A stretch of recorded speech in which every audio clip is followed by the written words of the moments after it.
Good morning, students. It is a wonderful day for me because we have some student with us, though it is a COVID holiday. Yet we have a few students in the campus.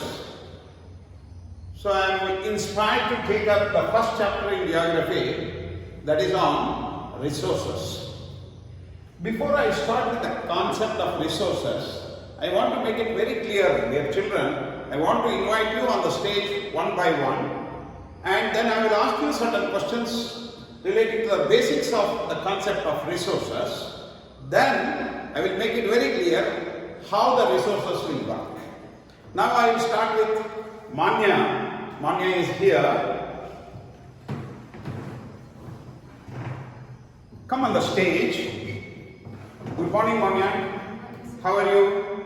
So I am giving her a stone. Okay.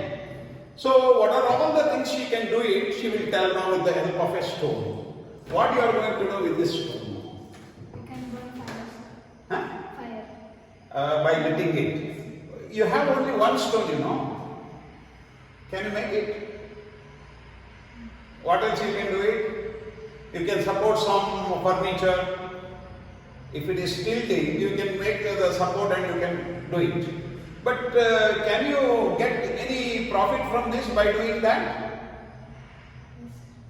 You are getting money from that? No. Right? Okay. Then, now I invite Divya on the stage. Divya, I am giving you this small wooden stick. What you are going to do with this? Can you tell me? So we can explain. You can point out to a particular point and she can tell what is what. To explain the things she can use it. Then We can support you can support. to any mobiles. Okay. Let us suppose I am using the stick to beat a dog which is troubling me. Can I do it? Nice. Okay. Okay. This is second important thing I am asking you. Third point, Bhargav. I am giving you a leaf. What you are going to do with this? Sir. Can you do something with this? No, sir. Why? Sir, this is a natural thing, and we can use this for oxygen. You can do some artistic work with the help of this. You can paint it, keeping it on the paper. We can make designs. Yes. Okay, good. Now my question is, I have shown you three things. One is a stone, second one is also a stone and a stick, third one is a leaf.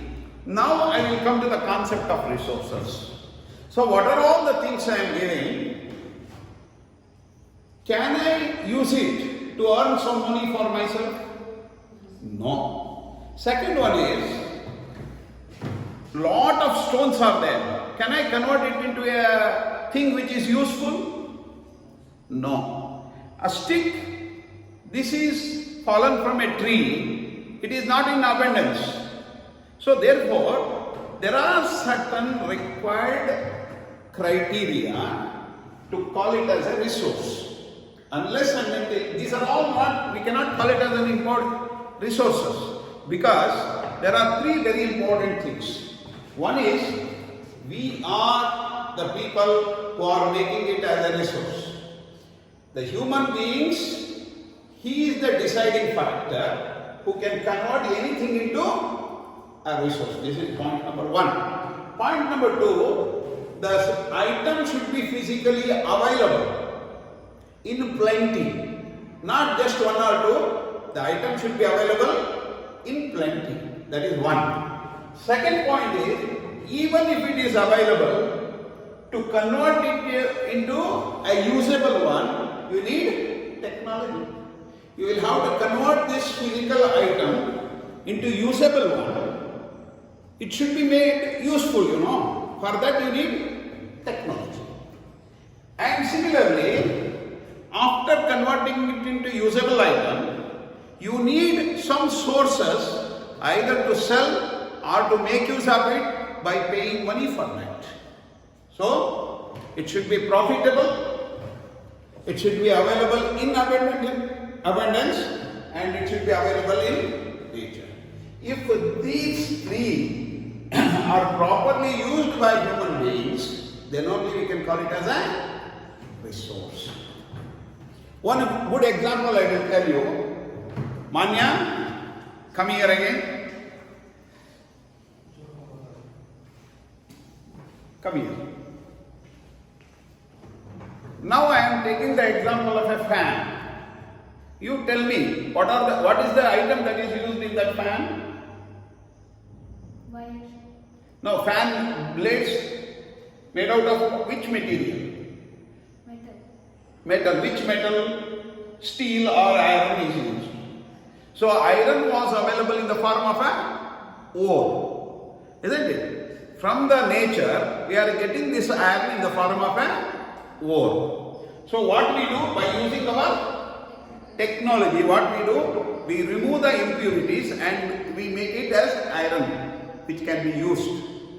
Am I right or not? Through agency means factory, marketing skill, we make it marketable. So in the manufacture of fan, we are using that iron. By using our skill, by using the institutions, we have converted into fan. So iron is a resource. What is the reason for that? Technologies are updated there. It is available in plenty and it fetches you some profit. By using it, you are going to get, it can be measured in terms of money. So if these three are connected, then only we call it as a resource. Bhargav, next.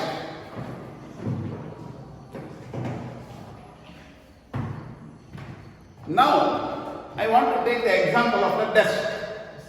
Which material is used there? Wood and metal. Wood and metal.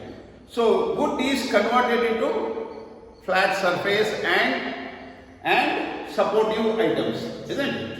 And by using a carpenter, we convert the wood into furniture.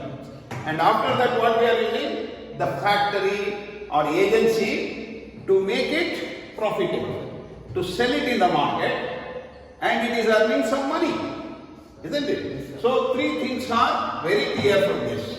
But one thing is very clear, this is very important. Human factor is very important to connect physical, institutional and technological aspect. Is it clear, Bhargav? Yes, sir. Okay, please.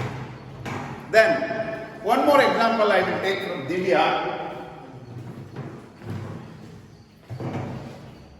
Divya, can you tell me any other thing in this classroom which you can say that it is a resource from the nature? So glass.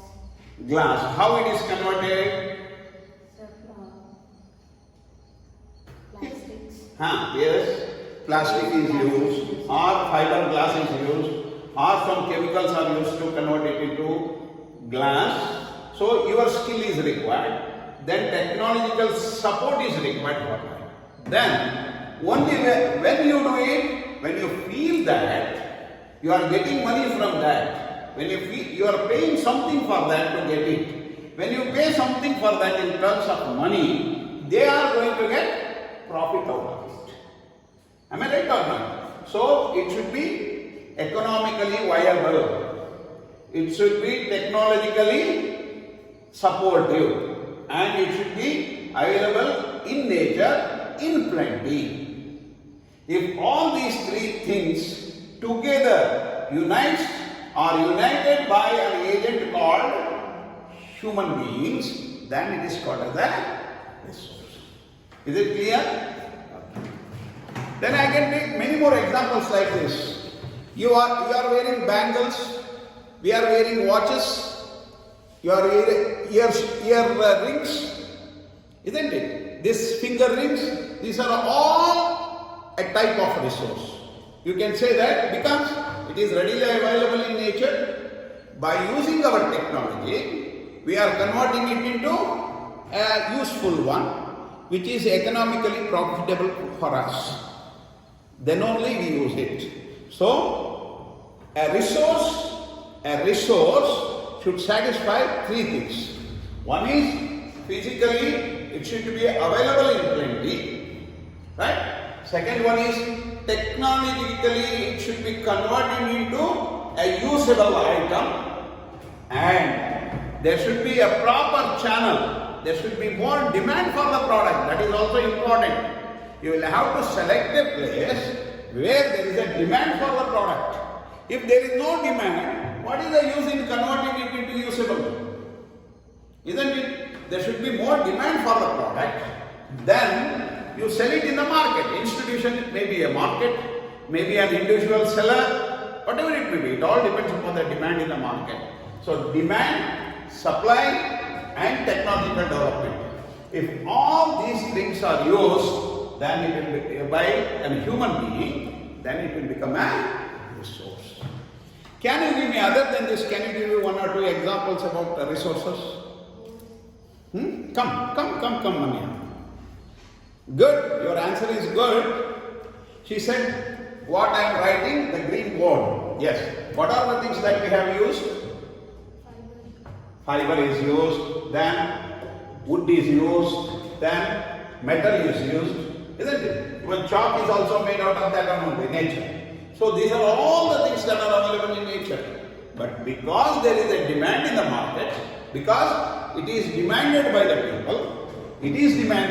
people, and there is some definite value for this, monetary value for this, that is why the human being is converting this into a resource, an item which is called as a resource.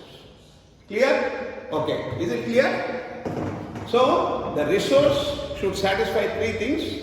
Human being should use it. One is it should be available in plenty. Second one is technologically we are ready. We should be ready to convert it into usable one. Isn't it? And there should be very good demand for the product which will fetch us economically profitable. If these things are satisfied, it is called as a resource. Is it clear? Clear, children? Thank you.